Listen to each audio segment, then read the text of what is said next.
इसी श्रृंखला में कोलखोज या सामूहिक कृषि या सामूहिक फार्म, सोबखोज या सरकारी फॉर्म क्या होते हैं, इस विषय पर आज हम डिस्कस करेंगे कि इन दोनों में क्या अंतर है।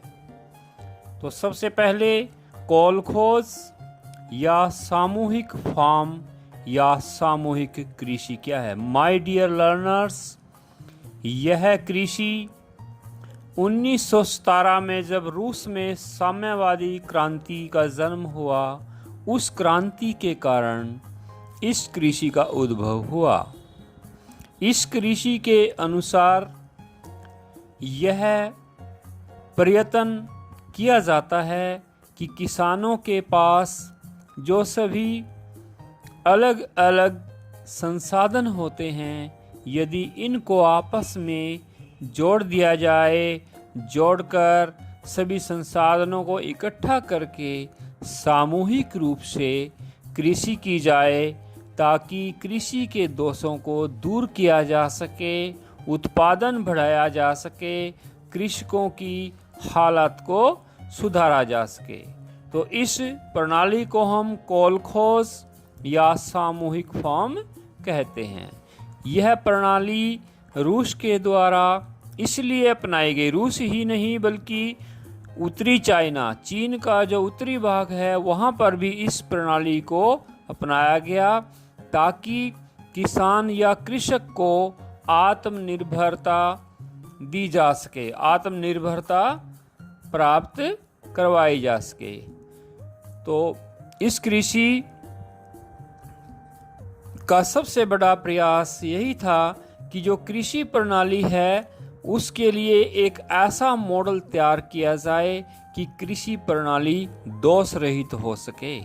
तो कृषि प्रणाली के लिए कोलखोज या सामूहिक कृषि, यह कृषि करने का एक ऐसा मॉडल था कि कृषि को दोष रहित ढंग से किया जा सके और किसानों को आत्मनिर्भरता प्रदान की जा सके, उत्पादन बढ़ाया जा सके और कृषकों की आर्थिक हालात सुधारी जा सके।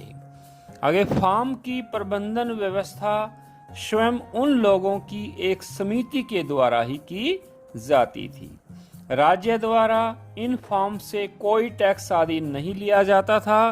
किसान अपनी भूमि को समिति के नाम चिरस्थायी पट्टे के आधार पर कर देते थे। खेती के मशीनीकरण के लिए किसान सरकारी मशीनी केंद्र से, चाहे वो मशीन है या ट्रैक्टर है, तो इन ट्रैक्टर स्टेशनों से या मशीनी सरकारी केंद्रों से किराए पर लेते थे।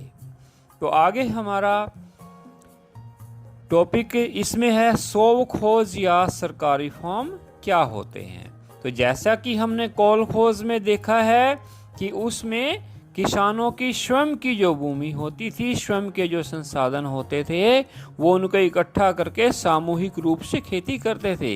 लेकिन इस व्यवस्था में और उस व्यवस्था में सोबखोज जो मॉडल है, इसमें अंतर यह है, यह सरकार के द्वारा व्यवस्था चलाई गई, सरकार के हाथ में इसका संचालन होता था। यह सोवियत संघ के द्वारा इसलिए किया गया कि सोवियत संघ में जो भूमि वेस्ट पड़ी हुई थी, जो भूमि यूज में नहीं थी, उसको खेती योग्य बनाने के लिए बड़े बड़े खेतों का निर्माण किया गया, बड़े बड़े फार्म स्थापित किए गए। उन फार्म के माध्यम से बड़े बड़े अनुसंधान किए गए, विशिष्टीकरण किया गया। तो इस व्यवस्था में किसानों या श्रमिकों को वेतन दिया जाता था, जबकि कोलखोज में नहीं, कोलखोज में अपना लाभ या हिस्सा होता था।